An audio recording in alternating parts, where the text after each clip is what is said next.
This is the Morning Drive Podcast from Double T 97.3, getting you ready for today's sports day. 3 of the first 4 games have been at home, so at some point in time you're going to have to venture outside the 806, so that'll start this week. While having a little fun along the way. Always good if you can blame it on somebody else, right? Yeah, sure. Especially some media guy. Sure. Right, some media guy. Catch the show live weekday mornings from 6 to 9 on Lubbock Sports Station, Double T 97.3. I just heard this little ditty of a song right there, and all of a sudden I remembered my last dream of the night last night. My last dream of the night last night, I was Careful. Is it something that should be shared? Yeah, it's shareable. Okay. I didn't say it was shareable. Should it be shared? I was going to mow my yard, and then it started raining. And I said to myself, I've done that before, but I really don't want to mow in the rain today. So that was that. That was the end of that dream. So anyway, so there you go. Riveting, right? Riveting. You are an interesting fella. That's what they tell me. Mm-hmm. I don't know sometimes how to take that, but I feel like you're definitely not boring. Well, that's good. That's good. I feel like I'm, unique some days. Mm-hmm. I feel like I'm a regular dude some days. Man of the people. Mm-hmm. And then some days I feel differently about that. Hey, how about the Texas Tech men's golf program, Jamie? Just keep rolling. They just keep rolling. The number 1 ranked Texas Tech men's golf program, this is from the Tech release, used a large charge to down the University of Oklahoma 3.5 to 2.5 in the championship match of the Big 12 match play event. So good for them. They went to the 17th hole, and the matches were all squared. Each team had 2 points, but the Red Raiders prevailed. So that is really, really cool. This week's Big 12 match play event was the final of 4 fall events that the Red Raiders will play. They'll return to action for the spring portion February 8th through 10th at the Amir Ari, hosted by the University of Hawaii. Okay, so that's a pretty good road game for them. Going to Hawaii. That's February, Hawaii. Yeah, it just makes sense. I think Coach Sands will enjoy the trip. Yes, and and his guys. Yeah, yeah. This from Jay. He says that was a great story, Mr. Hines. Okay. Well, stand by, Jay. There's more to come, but I just I bet it won't be the last personal story from Chuck we hear today. That's just my guess. It might be. There may be a day that I come in here and don't share one thing with you, and then won't that? Anybody buying that anywhere in the world looks around, sees no hands raised. It just may be. Okay. You're a sharer. That's okay. I'm a sharer. That's what makes the show go. Makes this show go. I was wondering what makes this show go. Some days it's like, man, that was something. It may go straight to the tank or the gutter or whatever, but it goes somewhere at least. What did you share at the dinner table with the children yesterday about yesterday's program? I wasn't able to have dinner with the children last night. Oh, okay. Yeah. Okay. So you couldn't. I didn't share anything. Nothing to share. Nothing to share. Nothing to share. All right, but anyway, it is pretty cool to say top ranked, number 1 ranked, blah blah blah blah blah. Texas especially Tech at the end of the season. Right.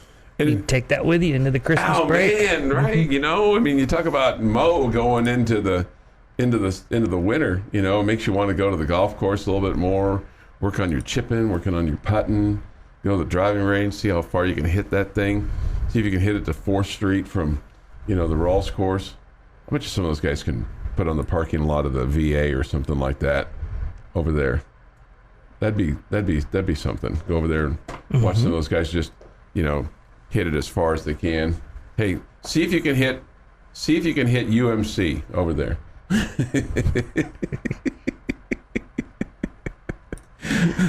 Somebody taking their walk after hip replacement, and all of a sudden golf ball comes flying through the window. Whoa, what was that? Oh, the Tech golfers, they're at it again. They're number one in the world, so now they got to show off their arms. Okay. Mildred, don't step in the glass. Yeah, I'm betting they don't do that. Yeah, probably not. Probably not. Chuck, I thought you were going to say you dreamed that you were too sexy for your shirt. I do say that from time to time. Going, God, you're too sexy for your shirt, man. Take that thing off. But never mind. National League Championship Series is square at a game apiece. Padres rallied, and they win the ball game over the Phillies 8-5. That was kind of a must-winner for San Diego. Don't want to drop those first two at home for certain. Yeah. And now the I don't think the Yankees are necessarily in a must-win today, but I think it's because I think you can come back from a 2-0 deficit. It's hard. It's really, really hard. I mean, we all know that, but this is a best of 7, right?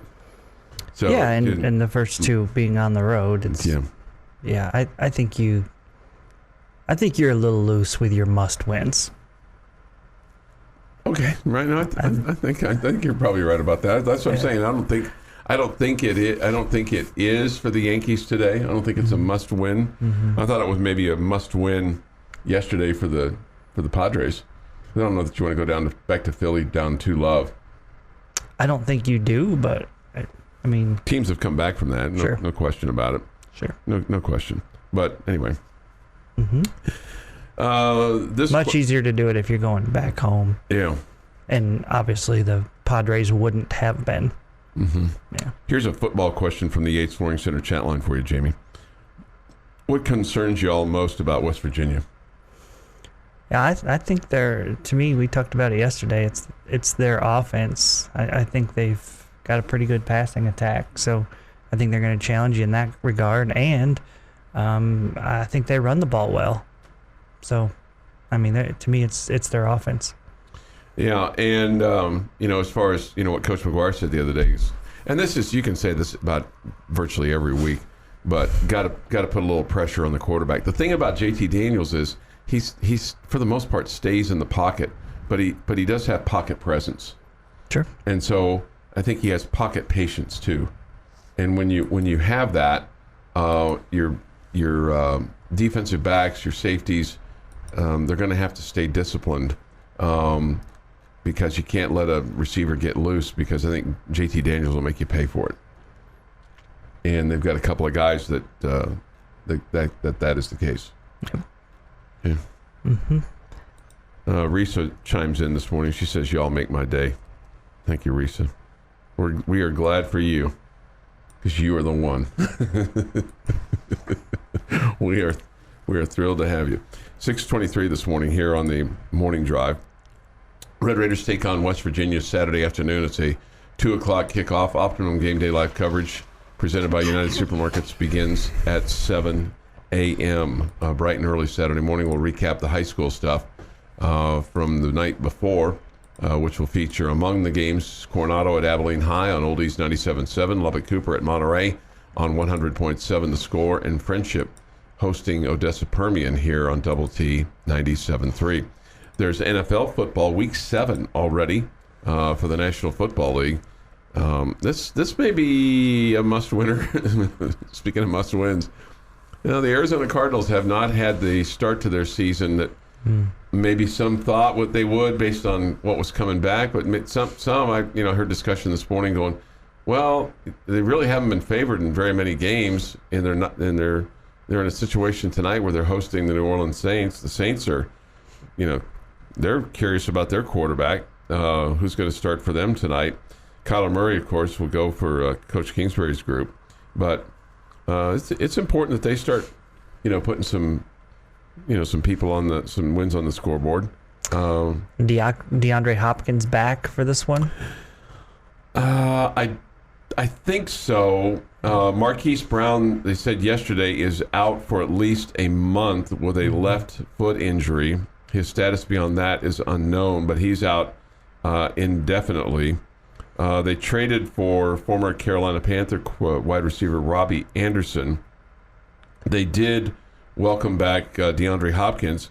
I mean, and that's a real problem for him because that was one of Kyler Murray's big targets, and he was suspended for the first 6 games on his own behalf for violating the performance-enhancing drug policy. I mean, one of the best receivers in the league when he's right. So it's hard to hold, Coach Kingsbury and his group completely accountable when you got a guy on the team that's selfish and does performance-enhancing drugs and gets popped and they lose him for 6 games. Mm-hmm.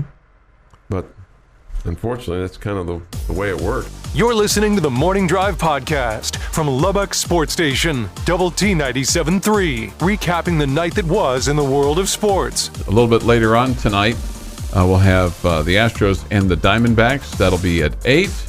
And then the Rangers playing at Seattle tonight. And also bringing some humor to your day. Was it pretty big? Yeah, I mean, Was it impressive? Yeah. Was it fascinating? I thought it was fascinating. It kind of smelled, but I mean. Hear the show live weekday mornings at 6 on Double T 97.3 or on the Double T 97.3 mobile app. Time for this day in sports history. Here is Jeff McGuire. Going to start in 1934 because a Major League Baseball all-star team led by Connie Mack, including Babe Ruth, Jimmy Fox, and Lou Gehrig, sails for Japan for an 18-game series against Big Six University League. Okay. That's cool. Yeah. Sails for Japan. Well, yeah, because, planes and stuff weren't really great across the Pacific at this point. Right. I mean, you could. Hard to refuel. You stop in halfway point. It's not really a halfway point to stop. 1946, Frank Sino returns a kickoff for 105 yards and a touchdown as the Chicago Cards beat the New York Giants. 1947, radio rights for the Baseball World Series sell for $475,000 for 3 years. 1963, Jim Brown sets an NFL single-season rushing record of 1,863 yards. 1968, American Dick Fosbury, using his unconventional technique, wins the men's high jump gold medal with 2.24 meters at the Mexico City Olympics. The Fosbury flop becomes the most accepted, efficient technique going forward. I was going to say, when his parents were in the stands watching that, Dad turned to Mom and went, well, he didn't flop. And Mom goes, well, he did. As good as I got today. It's going to be a long show. 1973, U.S. President Nixon proclaims Jim Thorpe to have been the greatest athlete in the first half of the 20th century. So, Who is the best one in the second half?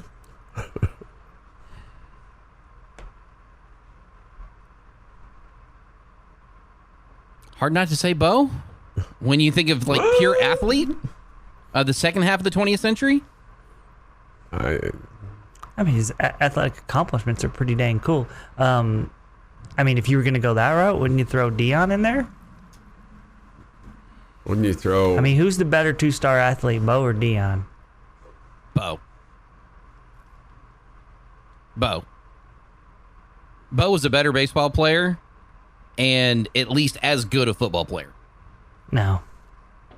You think Dion's maybe the greatest... Dion may be the greatest cover corner in the history of football. Bo was not the best running back in the history of football. No, he wasn't. He didn't play long enough. That's the that's the catch. I would give you Bo as a... I think that's even tight. My vote would go for Dion. But they're both great. Well, sure. They're both great. I mean, we're probably arguing over... But I think longevity... Oh, Dion had the longevity for sure. Is a factor here because of Bo's injuries. Yeah. Injury. Yeah. I mean, that was a big one. That could have changed things. I think I would have to go with Dion. I think I would have to agree with Jamie. Okay, but I don't think you guys can be wrong. It's but fine. I don't know. I don't know that I would go with either one of them. I think I might. I mean, I think I might go Michael Jordan. I was thinking I was thinking Michael Phelps because of his longevity, and then I was thinking of Usain Bolt as well. Like, the thing with Phelps and Bolt, superior sprinter, superior swimmer. Over a long period of time. No argument. But when I think of athlete, I think of can do more than one. Phelps wasn't doing the Fosbury flop. He was just in the pool. He was just a swimmer. Jordan played baseball, too.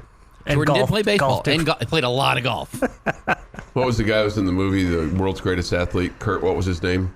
Kurt Wilson? No. No, movie star. I don't know. It's like not married to Goldie Hawn, but they've been together forever. Oh, Computer that wore tennis shoes. yeah. That guy. No, I know exactly. He's the world's greatest athlete. And I'd like to take a 30. I don't mean to offend you two, but if I'm talking about the greatest athlete of all time or over a 50-year stretch, I am not picking a swimmer. Okay. No, I wouldn't either. I just threw it out there. Yeah, well, I also threw it out there. Greatest Olympic champion, no argument. Sure, But whatever. We're talking about different skill sets. Anyhow, moving on. I 1982. didn't say Bo Jackson. God Well, sake. I'll take Bo Jackson over. Michael Phelps? Yes. Really? Yes. Oh, okay. Kurt Russell. Thank you, Yates Morning Center chat line. Kurt Russell. Yeah. I have to look that up here in a minute. I was still stuck on Kurt Wilson. 1982 Baseball World Series. The St. Louis Cardinals beat the Milwaukee Brewers 6-3 at Busch Stadium for a 4-3 series triumph. St. Louis catcher Darryl Porter is your MVP. Also on this day in 1982, Billy Martin is fired as the Oakland A's manager. I think that's when he beat up the marshmallow salesman. Seriously. Marshmallow salesman. Yeah. Okay.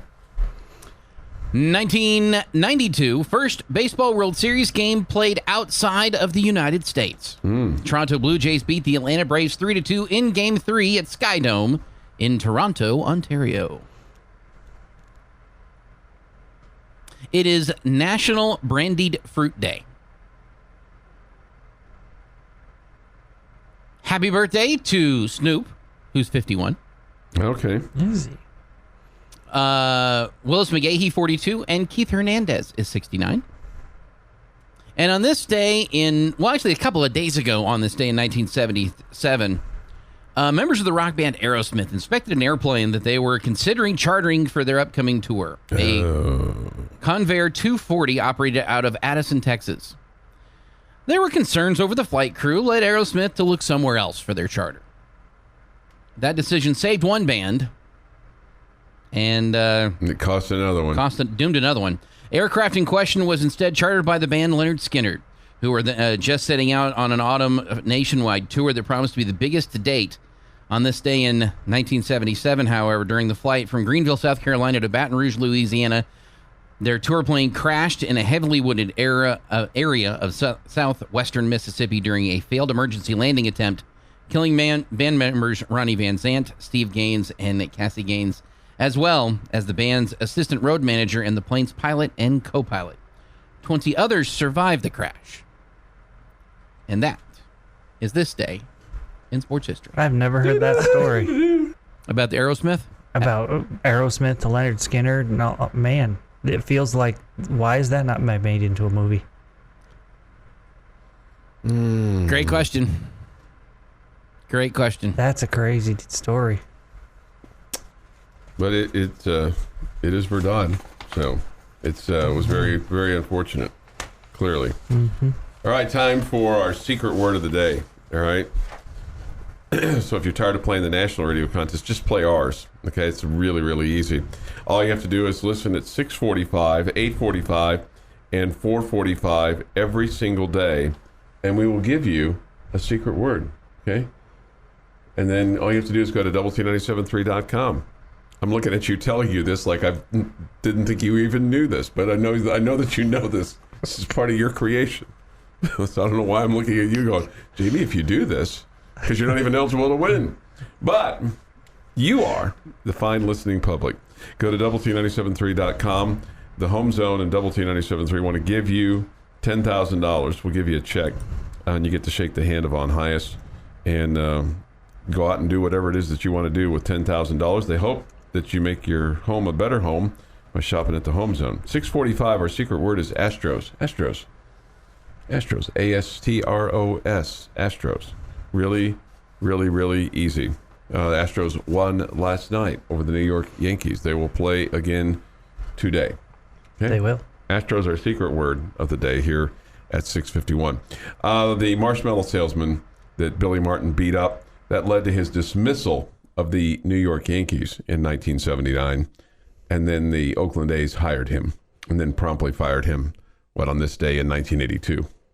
Okay, so. It's fun. His punch of the marshmallow salesman reportedly required stitches of up to 15 to 20 to close a cut lip. Goodness. Oh, my gosh. That's a lot of stitches for a lip. That's a lot of stitches for a lip. So, that's just one of Billy Martin's many transgressions. 6:55 this morning. Excuse me. Here on the Morning Drive. Sports Center is next, and we'll continue our discussion of Texas Tech football. I've got a very interesting stat from the West Virginia numbers. All right. To throw at you that could provide a problem, or it could provide a solution to Saturday's game. Your morning blend of sports. K-State is coming off a big win over Oklahoma. Of course, the Red Raiders off their 37-34 overtime win over number 22 Texas. And humor. Sure to tell them that. You suggested that. And, of course, that got a big laugh. This is the Morning Drive Podcast from Double T 97.3. Catch the show live weekdays from 6 to 9 on Double T 97.3 FM or on the Double T 97.3 mobile app. You can chime in, too, on the Yates Flooring Center chat line. Go to doublet973.com for that, or the mobile app. It'll be interesting to see this Graham Harrell offense that comes into town for West Virginia, and what he has done, his tweaks of it. Coach Joey McGuire the other day was asked about the former Texas Tech quarterback, who's now the West Virginia offensive coordinator, in terms of how big can Graham be for an offense as a coach. Yeah, I think it's big, whenever you have a guy like Graham that, played at such a high level. The thing more than anything of playing the position, he's a coach's kid, and he's a coach's kid of one of the greatest high school coaches, I think, in the nation, that has a fingerprint on a lot of stuff that people were doing, and he was doing it Sam Harrell was doing it long before anybody else was. So I think growing up like that, I still, I know Graham very well. Sam's one of my mentors.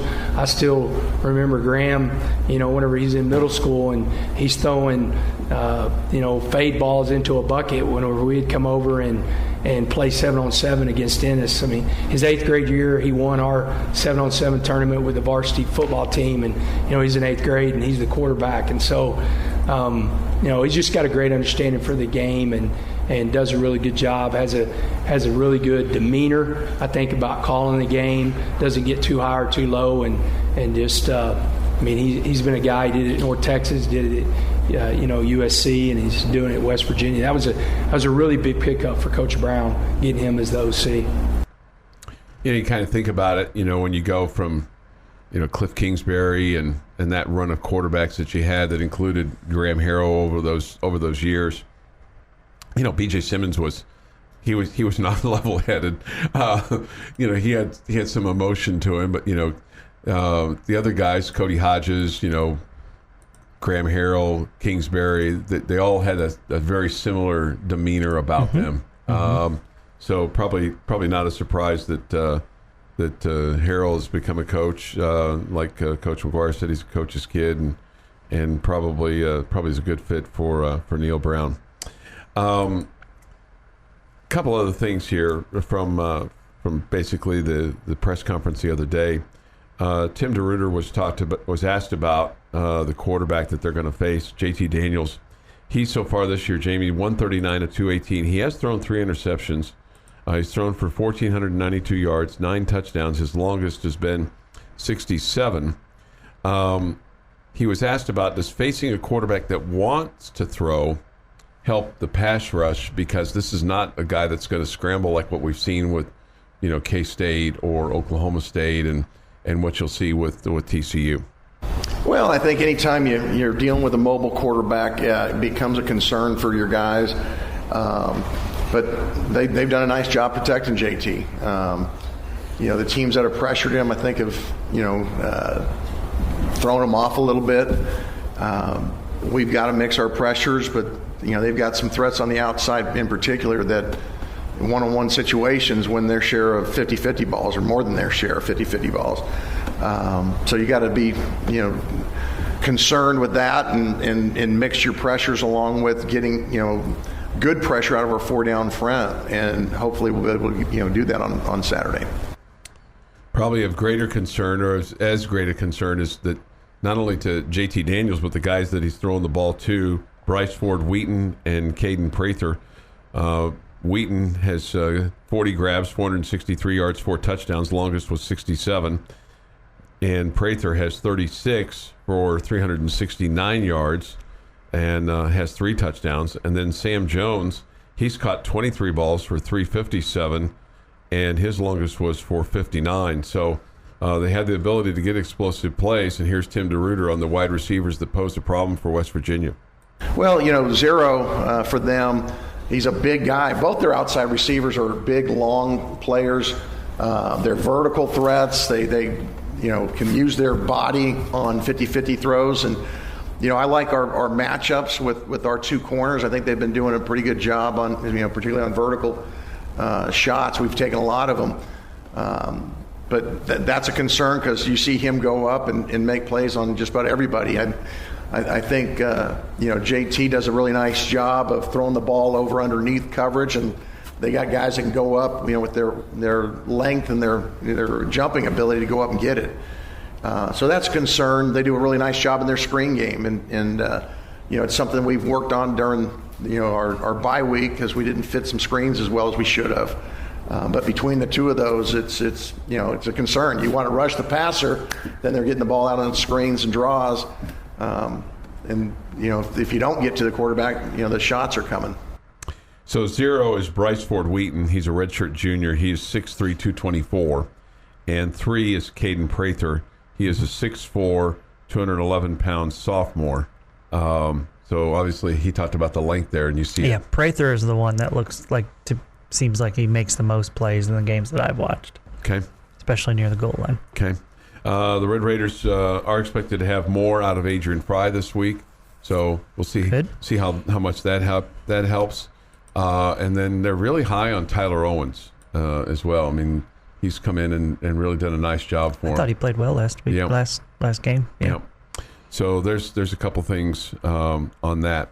One last thing from Coach Tim DeRuyter, and I think this is just it seems like it's getting stronger and stronger and stronger.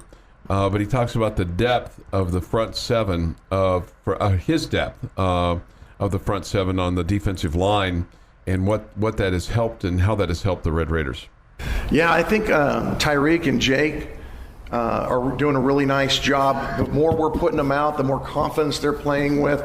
And both of them bring some things to the table. And so, I think the more they play, the fresher we can be, with Krishan, and with Kosai. If you can play with 4 guys there, it really helps you. We played 90 whatever snaps the other day. If you got to play all 90 of them, that's a tough order. But if you can, maybe get 20 or 30 out of those other guys, now it's much more reasonable. You can be fresher in the 4th quarter. Same thing up front. Miles Cole's coming on. Vidal's, I think, done a nice job for us. And I'm trying to think who else we got there. Joseph has really come on up front. So, to see him come on has been a real nice plus for us because he's got a bright future ahead of him. And, we got to get Tyree out of there at times, and he's done a nice job being able to spell him. That's Texas Tech defensive coordinator Tim DeRuyter. Just in listening to him, and he's an older guy, he's experienced. He's been head coach before at Fresno State, and came to Tech from Oregon, and just obviously spent some time at A&M too. You have to think that experience that he brings from all those places, and coupled with inheriting a better defense than most of our new defensive coordinators have inherited, you have to think that has really helped this defense get better. And I'm not saying that they're great or that they've solved all the problems of the world. They seem to cause you less problems than previous defenses here. Well, I think that's fair to say. I think that they have filled some holes, and it's just nice to hear that they've got backups that can come in and have and spell the quality guys so that they can be fresh at the end of the game. Yeah, and the previous staff probably deserves a little bit of credit for that as well. But I think Coach DeRuyter does, with his experience, that really helps. But I think he's taken them to a new level with the players that you had and the new ones you've added to the mix as well. Yeah. All right, 7:24 this morning here on the Morning Drive. Got a couple of more things. One that I think that you're going to be very, very interested in from Coach McGuire about fielding punts and where they are supposed to have their heels on the line, so to speak. Okay, I think you'll hit the desk and go salute, right? And then Coach Zach Kittley compares, not that he's comparing him, but he was asked about this, Baron Morton and Patrick Mahomes on being a gunslinger and being told to just go ball. So we'll get Coach Kittley's thoughts on that as well this morning here on the Morning Drive. But first, Jamie's question of the day. That is next on Lubbock Sports Station, Double T 97.3 and Double T 97.3.com. Your morning dose of coffee and sports.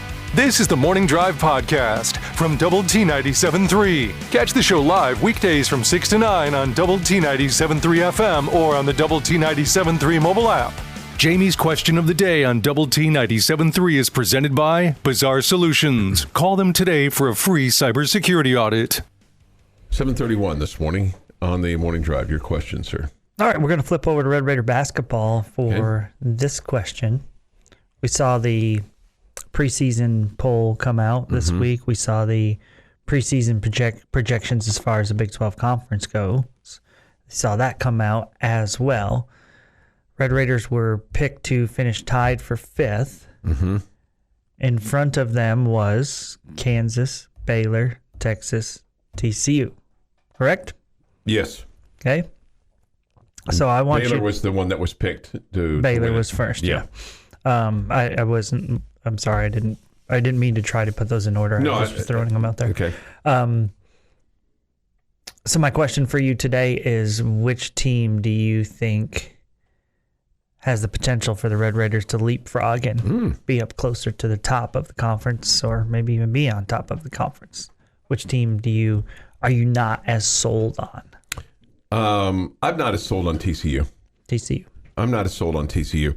I'm also not just completely sold on Oklahoma State. I mean, they listed Tech tied for 5th, with Oklahoma State. I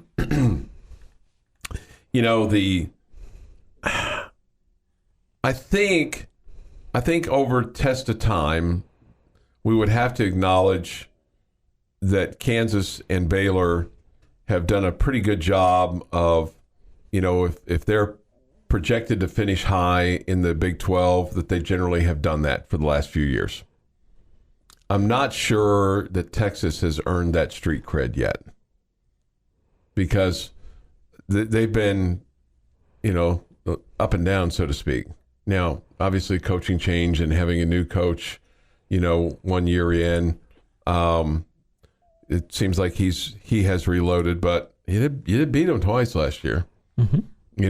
And granted, everybody flips their roster every year, so it's really hard to say what, kind of what you have and what they have and what's the difference between them and you, specifically. So I'm going to say TCU is what I'm going to say, and I'm going to say Oklahoma State because I think you'll finish above both those two. Okay.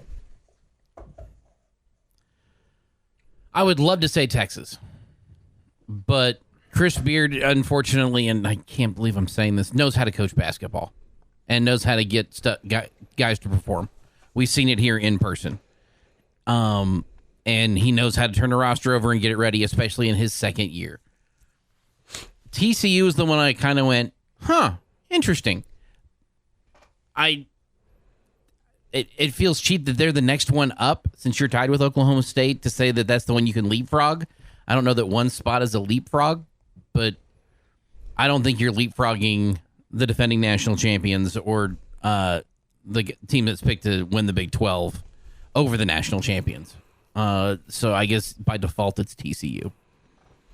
Okay, I think I'm going with Texas. I mean, if you guys remember back to last year, that team was in disarray for a while there, and there were some guys that left that weren't happy. I just think that you're going to continue to see that with Chris Beard style or Chris Beard coach teams. Well, I think you could say. I think saying style is important in terms of how he works them. Yeah, just how I don't know that it's about them practicing too hard or whatever. I just don't know that I think that you've seen guys get there and maybe don't like the personality. Okay.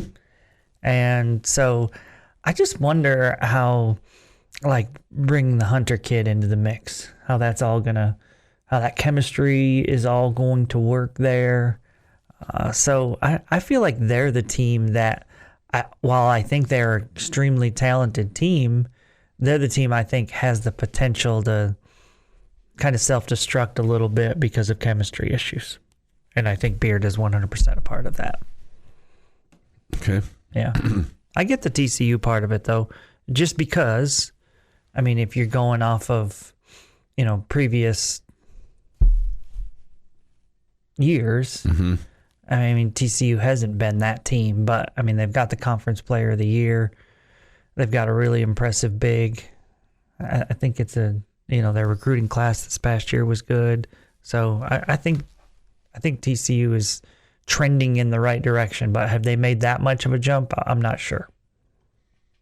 Okay. Yeah, no, and it's just to some degree it's so hard to tell because of how much churn there is in basketball. And then, yeah, no doubt. And let's face it, I mean, we got our own churn here. I mean, but no doubt we've become the masters at it. We have. Well, maybe masters is not fair, but we've become pretty good at it. And we've become accustomed to it as well. So you kind of look at this. I'm just at a point. I'm just not there yet in terms of this team being able to just give you a feel. Feel really good about Kevin O'Banner coming back. You've got, this Pops Isaacs that everybody's just in love with. Your two big fellas. I'm really curious about the development of Daniel Bacho. And then Vardar Zamak, how long is he out? What kind of impact is that on your team? So, and what does Davion Harmon bring to your ball club? All those things, and how does that all? And then the other thing is, I'm real curious about Jalen Tyson. He's the kid from Texas who left there and came here at semester. Well, it feels like the guy that's getting the most hype right now is Elijah Fisher, 5-star recruit that looks like he feels like he's going to be penciled in as a starter. And heard reports yesterday that his defense is really impressive as well. So that's a guy that I think has the potential to be a game changer for you. Okay, adding him to the mix. Okay, well, it's coming up fast and furious. I mean, they're into the secret games right now. The women have a secret game this weekend. The men had their secret game, and then the men had one already. I think the men had one already against Tulsa, and the women have one on Sunday. Fun. They're going to go to Area 51 to play this game. Good. You know where that is? It's where the aliens are. Right. Yeah. So keep everybody. It's that secret. I don't know if he's making a joke or if he's being serious. I just nod and move on. Well, it's not a it's not one that anybody can attend but the coaches and the support staffs. Right. So that's why it's a secret game. I was trying to be funny with the Area 51 deal because it's going to be in Roswell. Okay. Like I said, going to be a long show. We'll be here all week. You just got to worry about me one more day, and then you get a bit of a respite. You don't have to worry about. You get me just for an hour on Saturday, and then I promise I'm not going to come sit next to you at the football game. Okay, you do not have to worry about that. So Right, but then I get you for another, say, 40 minutes or so for the post-game show. yeah, I get you too.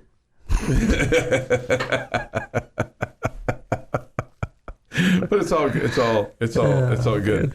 This from the Yates Flooring Center chat line. I hope you're all right, Jamie, with regard to Texas. It is amazing that he had Coach Adams with every success. TCU is good, but give the Dell his due. Texas Tech history should show Texas Tech in the mix with Baylor and Kansas. We have outperformed preseason ranks every year since Keenan Evans. Certainly cannot be arrogant in this Big 12. Oh, man, you can't because there's just so many talented teams. Bullfighter wants me to leave the dad jokes to the other guys. Yeah, I wasn't even trying to make a dad joke. But yeah, I'll leave it to somebody else. Well, the problem is my joke reading. I missed the part where I'm supposed to laugh. We need one of those people that holds the sign up for the studio audience to laugh. But for this show, then we'll know it's a joke. Oh, okay. You didn't miss it, Jamie. Okay. Yeah. I told you yesterday. I couldn't tell if you were being serious or not. I'm a terrible joke teller. But I don't. It is going to be in Roswell. Getting your sports day started the right way. This is the Morning Drive Podcast from Double T 97.3, breaking down the biggest games. If Texas Tech does not win the Big 12 football conference, who are you rooting for to win the conference if Tech does not win it this year? While busting some chops along the way. I hold back on sending you stuff. I'm very, very, very judicious. We spend 3 hours a day, 5 days a week together. Why would we need to communicate during the weekends? Right, Save it for the show. We do. We save it for the show. Tune into the Morning Drive live weekdays from 6 to 9 on Lubbock Sports Station, Double T 97.3. I took a lot of drugs this morning, so I'm all up in that, homie. I may get higher by Friday. The Morning Drive on Double T 97.3 and Double T 97.3.com. Hey, good morning. It's the Morning Drive on Lubbock Sports Station, Double T 97.3. Kirk reminds me, Big Lou is who I was thinking of. Big Lou, I'm on meds too. He's the guy that's selling the long-term insurance. Okay. Okay. Mm-hmm. You hear Big Lou every once in a while. Okay. Well, It's almost time for a Big Lou commercial. I hope the meds helped Big Lou. I'm hoping the same thing for you as well. Well, the meds help out. I took him this morning. I don't know. Maybe I need a stronger dose. Maybe change the order tomorrow. Change the order tomorroh. Or the dosage or something. Yeah. Or maybe not take them with a, fifth of whiskey. Fifth of whiskey. Oh man, I don't think I've ever. I know that I've never done this show, inebriated. So I know that comes to some shock to some of you because you think that there's something in my coffee, but there's not. Okay. Homecoming festivities. Homecoming this weekend. I know that you know that. Mm-hmm. Today is today's the bummer day. It's the Texan Memorial, 5:30 at Memorial Circle. Okay, Student Union Building.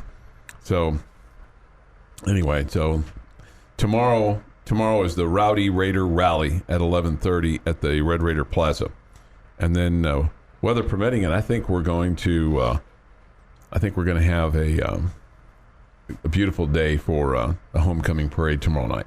Okay? Good. Awesome. 6 o'clock, palms, band, cheer, floats, fraternity, sorority, all that kind of stuff. That'll be tomorrow. And then the pep rally and bonfire is tomorrow night at Urbanovsky Park, weather permitting. Again, everything's weather permitting, but it'll all be all right. Okay. I think Saturday's going to be a beautiful day, too. I think after the parade, you should cruise over to baseball. They're having a scrimmage tomorrow night. I think it doesn't start till 7:30. Nice. right after the parade, that'd be perfect. Can we snuggle up next to you and pick your brain for knowledge? You're not going to be there. I don't even have to worry about it. No, I'm not going to make it. Sorry, I'm not going to be able to make it. I promised this to you because it's been a little bit of a question mark, I think, this year with regard to the Red Raiders and punt receiving and even kickoff receiving. But here's Coach Joey McGuire on punt returns and their policy on when to let it go and when to catch it. Oh, yeah, don't make that choice. I think I said it last week, but, and that's the entire team. We made some choices that that's not a choice to make. That should not be a fielded punt, and you go out on the field and you know that, and whether the moment or whatever you see, you do it. That's something that we don't want to do. We want to put our heels anywhere from the 8 to 10 yard line, and if it goes over our head, then we want to take the chance that ball is going to go in the end zone. Because whether it's at the 2 yard line or the 5 yard line, you're still in a bad situation for your offense, and we don't want to put our guys there. So we got to make the choices and the decisions. We got to do a better job, with that. So that was about taking the ball on a punt inside the 5 yard line, like what happened last week. So there you have it. Heels on the 8 to 10, and if it's there, if it's going to be inside of that, take your chances on letting it go into the end zone. Yeah, it seems like that's everybody's policy. You just got to make sure the players are executing that. And maybe it's that last little reminder. Hey, Joey, remember, heels on the 8, okay? It's just sometimes it's hard to and I think it's another one of those things where easier said than done sometimes, because you get there and you get in the moment and you see it coming down, you kind of forget where you are. You got somebody barreling down on you, and you're trying to concentrate on catching the ball. And I think you also have to. I don't know that it's as simple as that. Maybe Coach McGuire could correct me, but okay, in my opinion, if it's if it's one that's trajectory is extremely high, mm-hmm. and they've got men down there that looks like that they have an opportunity, if because of the way the trajectory is coming down, that this thing could bounce high in the air and they would be there to down it at the 2 or whatever, then yeah, call the fair catch at the 8, call the fair catch at the 10, mm-hmm. whatever. But I think the issue that probably everybody's noticed last week in the Oklahoma State game is not only did you back up to the 5 yard line, but it was a line drive kick. That thing was going to bounce one time and probably go to the back wall. Okay, this was not one that was going to get downed behind you. So, you really didn't read the kick. You didn't read the fact that there was nobody there to down it. If you let it bounce, it was going to bounce through. And then you also didn't read where you were on the field. So that was, a complete meltdown in that regard. Yeah. I want, and this is a random thought that's just gone through my head. Okay, so it's not been vetted. Okay, so just kind of brace yourself here for an opinion that you might go, that's kind of like flat bases, Chuck. I wonder if these football fields today, the new ones, with all the crushed up rubber and the grass and how it is, it seems like we're seeing more and more balls check up when they land than we have previously. In other words, previously with, whether it's grass, with the old artificial turf, man, that thing, it was like... It was harder, yeah, so it would probably continue that way. This new, type of turf that they've been... And it's not like brand new technology. They've been doing this for about the last, 10, 15 years. And they water these fields still because they have to keep the rubber kind of from getting too hard and brittle. I just wonder if some of these fields, when they put them in, if some fields are more prone to being, if the ball will check up. And I'm not saying they're doing it intentionally or anything like that, but it just seems like we're seeing more of these balls that just kind of land, and it's almost like they stick it like a gymnast does. I think that makes sense, that balls would be more likely for them to not bounce and bounce through the back, just because the ground's not as the surface is not as hard that you're playing on. But I feel like they were way better at it back in the day of getting balls downed inside the 10-yard line. So I just thought the punters were more accurate. Okay. I think punters have bigger legs now, but I don't think they have the accuracy. Okay. Ability to say, hey, I'm at midfield. I can put this thing, I can make it bounce at the 10 and have them down at the 4. The old coffin corner kind of deal. Yeah. Too. I don't know that guys are that as skilled anymore. I have no research behind that. I just feel like in the past they used to see them get downed more. Now, not as much. Somebody says this. Oh no, Chuck! It is all technique. Well, maybe I don't know. Your ability to what athletes have the ability to do with in their particular sport. When you kind of see how a baseball player can handle a bat, or how a golfer can handle a club, and what they can do with things when they're just kind of because they practice so much. Sure. So it would not surprise me if a kicker said, oh yeah, if nobody's coming at me and we're just doing this in practice, yeah, I can kick a ball in a bucket or whatever. Well, and what they're trying to do is they're trying to get again, I could be wrong here. They're trying to get the nose of the football to hit where it's going to push back rather than go forward. And I think there's a skill to that. Yeah. There's a skill to that. There's a technique to that that I could never in my wildest imagination figure out. I think there's some skill there. But, it's just science. If you're playing on blacktop, the ball's going to bounce higher and more likely to roll farther compared to playing on a turf that's softer. Yeah. Yeah. So you comparing it to the old artificial surfaces, it probably is easier for them to get it to slow down a little bit, check up. This from the Yates Flooring Center chat line. But there are some cases where the ball does stick. For example, Tech's turf is really short, shaved looking. Other places could have longer turf, but it's also a ton of technique. For instance, and I've not been on the turf at the new ballpark in Arlington, but it sure looks like that grass is longer than some places. That artificial grass is longer than some places. Yeah, teams definitely adjust the grass based on their pitching staff and all that kind of stuff. And sometimes... Or their team, the way they hit, if they're, put the ball on the ground on a bunch or water, whatever. If the infield dirt is real dirt, water the dirt a little bit more, depending on, they let the grass grow. They used to let the grass grow a little bit longer if it was a ground ball pitcher, things along those lines. Somebody says, thank you for this, Chick. Tell Chuck the technology has changed 3 or 4 times in the last 15 years. Thank you. Appreciate that. You've been listening to the Morning Drive podcast from Double T 97.3. For more from Lubbock Sports Station, go to doublet973.com.